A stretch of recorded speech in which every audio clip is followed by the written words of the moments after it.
ഡൽഹിയിലെ തെരുവുനായ ശല്യവുമായി ബന്ധപ്പെട്ട കേസിൽ സുപ്രീം കോടതിയുടെ നിർണായക വിധി തെരുവുനായ്ക്കളെ ഷെൽട്ടർ ഹോമിലേക്ക് മാറ്റണമെന്ന രണ്ടംഗ ബെഞ്ചിന്റെ വിധി ഭേദഗതി ചെയ്തിട്ടുണ്ട്. നായ്ക്കളെ വാക്സിൻ നൽകിയ ശേഷം തെരുവിൽ വിടാമെന്ന് കോടതി. അക്രമകാരികളായ തെരുവുനായ്ക്കളെ കണ്ടെത്തി കൂട്ടിലടയ്ക്കണമെന്നും പുതിയ നിർദ്ദേശത്തിൽ പറയുന്നു. തെരുവുനായ പ്രശ്നത്തിൽ എല്ലാ സംസ്ഥാനങ്ങളെയും കക്ഷിയാക്കാനും നിർദ്ദേശിച്ചിട്ടുണ്ട്. ഈ നടപടി സ്വാഗതാർഹമാണെന്ന് മന്ത്രി എം ബി രാജേഷ് പറഞ്ഞു. വിധിയിൽ സന്തോഷമെന്ന് മനേകാ ഗാന്ധിയുടെ പ്രതികരണവും വരുന്നുണ്ട്. ഡൽഹിയിലെ തെരുവുനായ പ്രശ്നത്തിൽ നായകളെ ഷെൽട്ടർ ഹോമിലേക്ക് മാറ്റണമെന്ന ജസ്റ്റിസ് JB പർദിവാല അധ്യക്ഷനായ ബെഞ്ചിന്റെ വിധിയിൽ ഭേദഗതി വരുത്തിയാണ് 3-അംഗ ബെഞ്ചിന്റെ പുതിയ ഉത്തരവ്. പിടികൂടിയ തെരുവുനായകളെ വാക്സിൻ നൽകിയ ശേഷം തെരുവിലേക്ക് തന്നെ വിടണമെന്നും അക്രമകാരികളായ തെരുവുനായകളെ കൂട്ടിലടയ്ക്കാമെന്നുമാണ് നിർദ്ദേശം. വിഷയത്തിൽ ദേശീയ തലത്തിൽ നയം വേണമെന്നും സുപ്രീം കോടതി വ്യക്തമാക്കി. അതേസമയം പൊതു ഇടങ്ങളിൽ നായകൾക്ക് ഭക്ഷണം നൽകുന്നത് കോടതി വിലക്കി.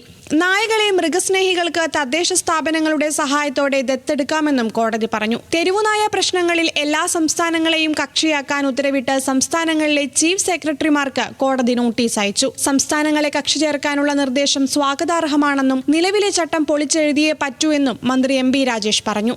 നിലവിലുള്ള ABC ചട്ടങ്ങൾ അപ്രായോഗികമാണ് എന്ന വാദം ഇനി ആർക്കും സംശയ അക്കാര്യത്തിൽ ഉണ്ടാവുമെന്ന് എനിക്ക് തോന്നുന്നില്ല.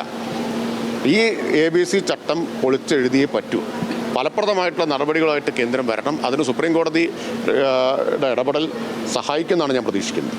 കോടതി വിധിയിൽ സന്തോഷമുണ്ടെന്ന് മുൻ കേന്ദ്രമന്ത്രി മേനകാ ഗാന്ധിയും പ്രതികരിച്ചു. ജസ്റ്റിസ് വിക്രംനാഥിന്റെ നേതൃത്വത്തിൽ ജസ്റ്റിസുമാരായ സന്ദീപ് മേത്തയും NV അഞ്ജരിയ എന്നിവർ ഉൾപ്പെട്ട 3-അംഗ ബെഞ്ചാണ് വിധി പറഞ്ഞത്. ആഗസ്റ്റ് 11 നായകളെ ഷെൽട്ടർ ഹോമിലേക്ക് മാറ്റണമെന്ന വിധി രാജ്യവ്യാപകമായ പ്രതിഷേധങ്ങൾക്ക് വഴിവെച്ചിരുന്നു.